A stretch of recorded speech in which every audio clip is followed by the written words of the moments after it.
গিয়েছিলাম কলকাতার খুব কাছে পূর্ব বর্ধমানের চুপিরচর পাখিরালয়। এটি হলো একটি অশ্বক্ষুরাকৃতি লেক। এলাকা প্রায় 3.5 স্কোয়ার কিলোমিটার। প্রতি বছর শীতে এখানে প্রচুর পরিযায়ী পাখি আসে, যদিও দিনে দিনে এই পাখির সংখ্যা কমছে পর্যটকের ভিড়ে। সারাদিনে পাখিদের নানা কীর্তিকলাপ দেখে আর ক্যামেরা বন্দি করে দিনটা ভালোই কাটলো।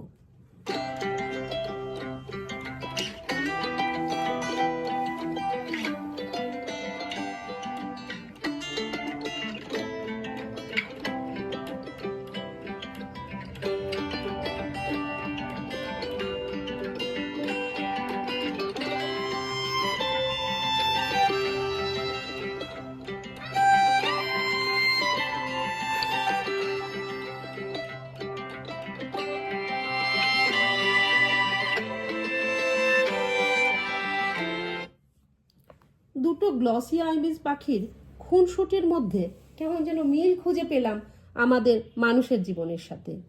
পাখি দুটির মধ্যে অভিমানের পালা চলছিল।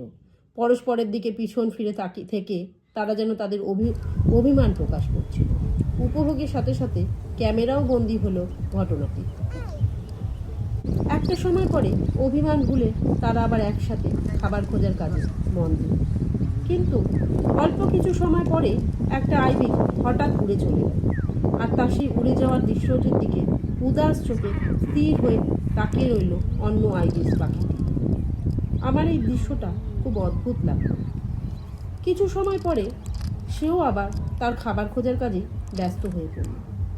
আমার মনে হলো আমরাও আমাদের জীবনে চলার পথে অনেক সময় আমাদের অনেক প্রিয়জনকে হারিয়ে ফেলে এরমই স্তম্ভিত হয়ে পড়ি। কিন্তু এক সময় আবার আমরা ব্যস্ত হয়ে পড়ি আমাদের নিজেদের জীবনের চড়ুইবেতি মন্ত্রে।